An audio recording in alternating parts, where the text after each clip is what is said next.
Thank you for joining the Resilient Cyber Show. My name is Chris Hughes with my co-host, Dr. Nikki Robinson. Hey, everybody. Today, we're joined by Dan Lorenc. Dan, thanks for being here. For having me. Yeah, absolutely, man. And we're excited to chat with you. For folks that don't know you or what you've been up to, do you mind giving us a bit about your background? Sure. Yeah. So right now I am a founder and CEO at a startup called ChainGuard, where we're working on software supply chain security. Before that, though, I was at Google for about 9 years working on infrastructure security, open source, developer tooling, and a whole bunch of other things through Google's cloud platform. I've been here at ChainGuard for about 7 months now. Nice, man. Yeah, congrats on the startup. I know that's not an easy endeavor for sure. So you mentioned like software supply chain. We're undoubtedly seeing a lot of attention there. Whether you're talking proprietary incidents or open source incidents. Why do you think that we're just starting to see such a focus on open source, or not open source, but software supply chain security? Given that there have been notable incidents over the years, and it's been kind of a known attack vector, but it just seems to be really starting to heat up. For example. Yeah, that's a good question. Probably since 2018, 2017 is when they really started to rise, and the name software supply chain started to kind of percolate. Now it's a buzzword. You see it on the news every day. The history for these goes all the way back to 1984. Honestly, when you look up Ken Thompson's famous, it was his Turing Award prize speech called "Reflections on Trusting Trust." It's an awesome paper. You should read it. But basically, he points out that if you backdoor a compiler, then you can kind of propagate that backdoor into all software built with it, including other compilers, and it's kind of the whole turtles all the way down problem. Or if you don't know who built the first piece of code all the way back to the history of software, then you can't really establish trust in your computing environments. But then everybody kind of forgot about it from 1984 until 2018. Um, I don't know what the right answer here. The best one I've heard, though, the one that resonates with me, is that just the rest of information security was so bad for those decades that everybody knew about supply chain attacks. But why take the hard way in if there's so many easier doors you can just walk in through as an attacker? Stuff like HTTPS across most of the internet, using strong passwords, two-factor auth, decent threat detection systems. All of that was missing. So as we finally done a good job raising the bars in the industry, attackers are moving to the next easiest way in. So I wouldn't say they've gotten easier; they've just gotten relatively easier because as a security industry, we've done a good job. We just have to keep doing that. Yeah, that makes sense. I was going to make a quick comment too. I think as we've seen like the growth of like as a service offerings and things like that, I think attackers have also realized like it's a hell of a lot more efficient to compromise like one source and have it cascade across the ecosystem versus just chasing down every individual victim. Yeah, it's a different type of attack. It's a bit more patience required up front, right? You can't just go kind of, run a couple of scripts and find a way in. But then once you get in, you can kind of propagate, like we saw in the attack on SolarWinds. We've seen it a couple other times where instead of just hacking one company, if you get into their build system, you then kind of can propagate that to all of their customers. And we've definitely gotten more connected as an industry, like you said, with as a service offerings, and code changes go out faster, which is great, except when there's something malicious in there. Yeah, couldn't agree more. It's a sort of a biggest bang for your buck kind of a thing. And I was kind of curious because this has been getting a lot more attention, especially recently. We talk a lot about software supply chain security, but then the conversation shifts to SolarWinds, Log4j, SBOM, and it's sort of like all these buzzwords underneath an umbrella buzzword term. So when I think about software supply chain security, I think about it as this really good threat detection and response program. Sort of this holistic view, not just just one piece, but it's a piece of a bigger sort of pie under the cybersecurity program. So if you could tell me a little bit about what you think about that, how you feel about like the buzzwords in the industry, and they're good and bad, right? The buzzwords. They're drawing a lot of attention. They're drawing a lot of panic. I think this is a particularly tough one though because people are lumping like literally everything into the buzzword of supply chain security, though, and which makes it hard to talk about. It's a whole bunch of different attack vectors and threat models rolled into one when you treat it this way. Like the two headline ones over the last year were kind of SolarWinds, and then exactly 1 year later, almost to the day, was Log4j. Which is kind of crazy. And they're completely different, right? There's no single piece of software technology that's going to prevent you from both of those because they look nothing alike. right? One was a compromised build machine that put a backdoor in the binaries that it built, and then were shipped to customers. And one was just a 10-year-old vulnerability in a widely used open source dependency. Completely different threats, completely different mitigations. So that definitely confuses the space and makes it hard to start to talk about solutions, because you tend to get into this phenomenon of, well, why fix that one unless it fixes everything? And kind of the industry's tendency to not like imperfect solutions and want to solve everything all at once. So we really need to spend some time teasing them apart, showing exactly what things like SBOM help with and how to use SBOM to actually get benefits. And the other basic kind of security hygiene needed to prevent more build system takeovers. Yeah, I think it's a good point. And it was funny because I remember when just before Log4j happened, Log4Shell, um, I remember having the conversation with my manager, like, we were coming up on the year anniversary of SolarWinds, and I was like, we were like, I wonder when the next one's gonna happen. So it was this interesting, like, I wonder when. So it could, because it seems like some of those big ones, I think we're Yeah. just sort of need to be prepared for. But so to dig into that a little bit deeper, as far as the threat detection, threat modeling, do you think that given the attack surface is quite a bit larger now, with our software supply chains growing, do you think that there are threat modeling techniques or things that cybersecurity and IT and developers sort of need to understand and account for in that growing attack surface? I do think so. I think, at a minimum, I think the simplest way to talk about it is, build systems for years have been neglected and not really looked after, and people just kind of are happy running them on old machines sitting in closets or under people's desks, set up by the intern. And that's the biggest one, right? Your build systems need to be operated exactly like production systems, because they are, right? If you can compile code on it and put anything inside of it, and then you take that and bring it inside of your production environment, that's just as bad as giving an attacker direct access to your production environment. The metaphor is like, those prison movies when somebody's trying to break out and all of the locks are sealed and stuff, so they hide in the food delivery truck or something like that. It's exactly like that. So that's a pretty simple one, right? We already have techniques for securing production systems. If you just take those same ones and apply them to your Jenkins server or whatever you're using for builds, then you get pretty far. But we are seeing some specialized frameworks now coming out from NIST. I know Chris, Chris uses LinkedIn here as a great source for it. I haven't managed to read through that latest one yet. Last week it is 232 pages. When I opened that, I said, "Oh man, I'll have to get to this one later. I need an audiobook version of it or something." But the SSDF from NIST is a lot shorter. That one's actually a lot more digestible. It's like 20 something pages with a bunch of great checklist requirements for any IT department or system admin or security team to go over and read through. Then there's some at the opposite end of the spectrum, like the Salsa framework that my team at Google and we continue to work on at ChainYard, where it's designed to be very simple, very approachable. It's one table you can kind of print out and fit on a single page of paper, read through and figure out how to start making incremental progress. Yeah, those are all good resources. One thing I wanted to ask you, I was going to ask you about Sigstore in a second, but before we jump to that, like knowing that you're in startup life, you're interacting with companies and IT and cyber leaders, and like you said, there's a lot of stuff to try to digest and get real deep in the weeds on. Like, how do you go about typically trying to communicate the severity of the software supply chain threat to technology leaders who may not be down in the depth of the build systems and all those kind of things? Like, how do you try to communicate the risk here to them?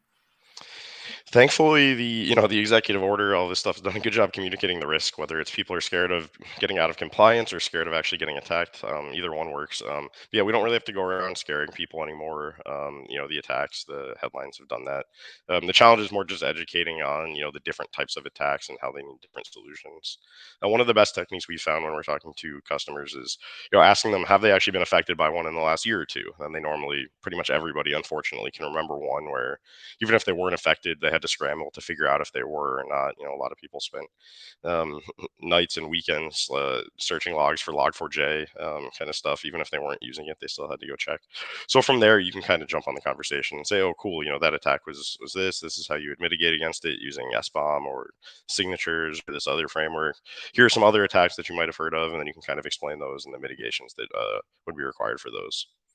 Yeah, that makes sense. It's kind of like the unfortunate reality that since these are so prevalent lately, you don't have to do much explaining. They're Yep. they're likely already familiar with it. So I did want to ask you, like, you're really active in the community here, and like you've been really a powerful force when it comes to Sigstore. You and I were talking about like Kubernetes adopting it, for example, which is a huge endorsement. Can you tell people a bit about Sigstore, what it is, what role it plays within the broader software supply chain activity? Sure. So Sigstore is an open source community-driven project that's part of the OpenSSF, the Open Source Security Foundation. And the main goal of that is to make digital signatures free and easy and transparent for open source developers all over the world. The simplest analogy is what Let's Encrypt did for web certificates and TLS. We've been trying to copy that playbook pretty much to the T and do that for code signing. So Let's Encrypt, kind of took the digital certificate ecosystem from kind of this old manual process where you had to pay a certificate authority a bunch of money. You'd send them business letterhead over a fax machine, and they would send you back a certificate that was good for 3 years. And if it expired, you had to go get a new one, and everybody would forget because it was 3 years later. And Let's Encrypt built some new protocols, part of the IETF, and use those to automate the process. So now you just run a little script and it gets you a new certificate each week, and nobody has to think about it, and it's all free and verifiable. And that took web encryption from like 50% to like 98% in like 3 or 4 years. And it's based off the basic premise that developers want to do the right thing, but it has to be easy and free. Um, and we looked around in open source ecosystems, and it was kind of the same as the internet before Let's Encrypt, where there are code signing systems you can use. You can buy a certificate, but it's expensive, and most open source people aren't working on behalf of a company, so they don't even have business letterhead. And so it was really hard to get them, so nobody was doing it. That's a great way to put it. I think it, like you said, they want to do the right thing, but they need to be empowered to do that. And I think that we're seeing other companies like Sneak and such trying to empower developers to bring the solution closest to the people that are developing these things to do the right thing and not make it a challenging endeavor that they'll just sidestep. Yeah, yeah, it's that's the whole shift left thing, which has pros and cons when it comes to security. But yeah, I think overall in the end, it's a big shift, but it will be a big improvement. Yeah, I think it's a huge. It's one of the things that I think security teams can do a really good job helping to, mention those resources, talk about those resources that are available to help developers, because it can be difficult. So having those resources available it makes it easier on everybody. So to shift back a little bit, I want to talk a little bit about technical debt. But when I think about technical debt, I don't just think about, just hardware or software, things like that, but including the software supply chain. What are we using? What dependencies do we have? What libraries are we using? All of those things that sort of play into that. So how do you think on sort of that conversation of, helping to improve signatures? How can we help developers and companies do a better job of keeping software inventories and keeping their libraries and dependencies and everything update and accounted for? Yeah, that's a tough one. I think that's one of the big areas that we've just kind of completely forgotten about is open source is blowing up over the last 5 to 10 years. It's gotten so easy to install open source packages, and it's gotten so easy to build and publish them that they've really ballooned out there, which is great. It's awesome to reuse code. If you go write a little hello world, I think I had an example of this. You write a hello world HTTP application in Node.js. You write about 10 lines of code, but then there's like that 10 line those 10 lines of code are like 1% of the overall application. You end up with 99% third-party dependencies pulled in that nobody is looking at or reviewing. Then at the same time, we've gotten really bad at updating these things like Sneak and S-bombs. Everything started to surface this visibility a little bit more, but there's just so much data. It's a giant big data problem when you look at the amount of code getting pulled in that isn't being reviewed. um, you know, Basic stuff like code review is a fundamental premise of secure software development inside of companies. But for some reason, we're okay not reviewing the code that came from a random person on the internet. We just assume somebody else looked at it. It's kind of ridiculous when you frame it that way, but it's sort of true. Um, it's Open source is great because anybody can contribute and fix bugs. But anybody that spent time on the internet knows that not everybody on the internet is a nice person, and so it's a little bit scary at the same time. Yeah, it's like when I have like my husband or my students like try to talk about Wikipedia and I'm like, no, no, I'm sorry, we can't trust that source. We need to find some other resources that maybe are a little more very verifiable. We actually had a question from Matt, who's watching. He was talking about smart cities. He was curious about because devices are connected so much more in smart cities.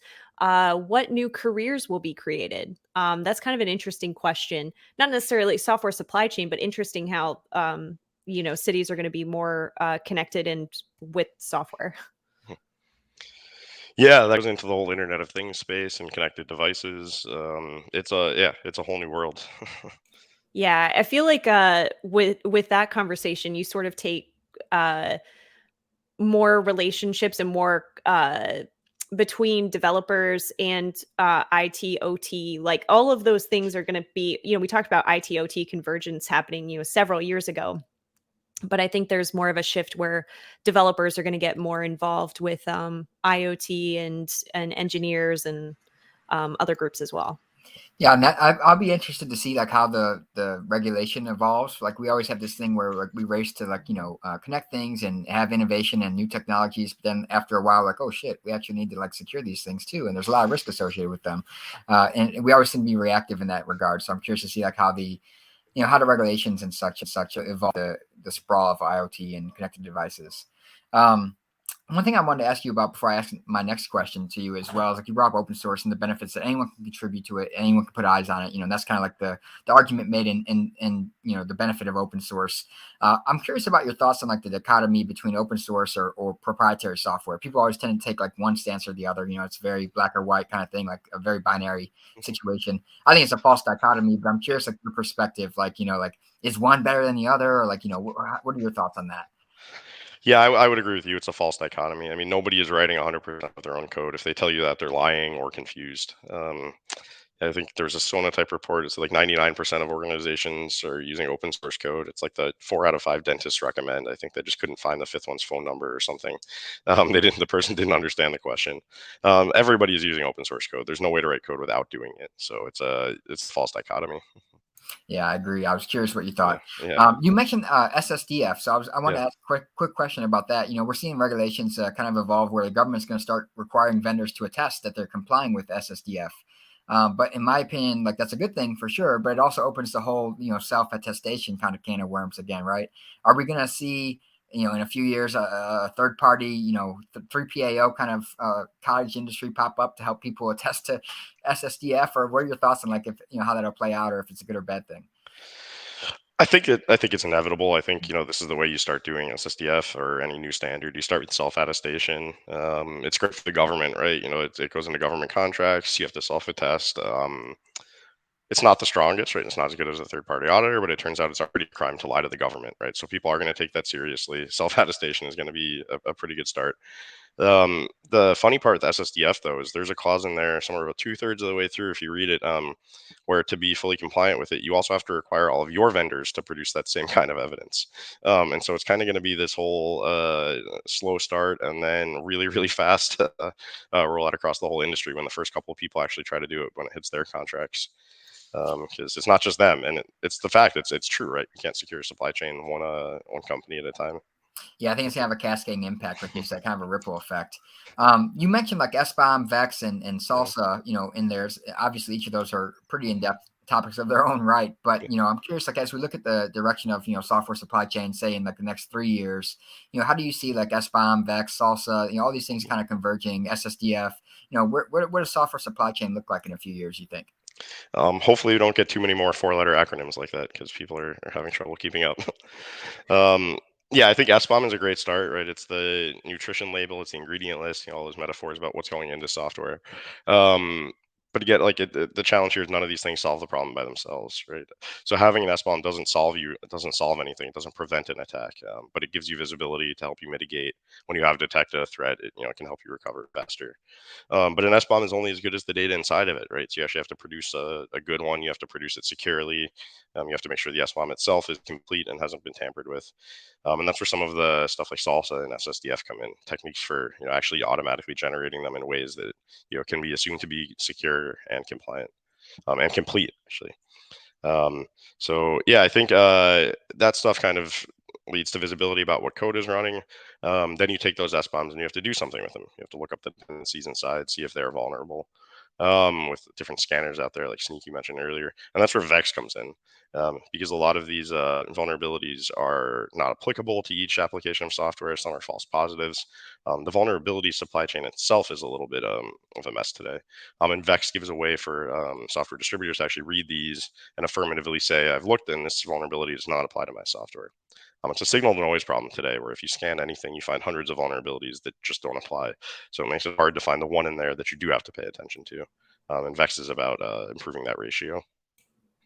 Oh, you're speaking my language. I talk about this where the vulnerability management components seem like they are lacking so far behind. We're constantly improving technology and using new ways of developing, and we're just missing vulnerability management. It seems to be left behind. There was an interesting question, and I want to take it to sort of like a human factors, psychological sort of understanding, because we talk a lot about software supply chain with developers and external threats, but not necessarily internal threats. And Matt brought this up, bringing up the question of how does that sort of affect insider threats? How does that affect how we understand or can potentially spot insiders that may be, injecting things that they shouldn't be into code?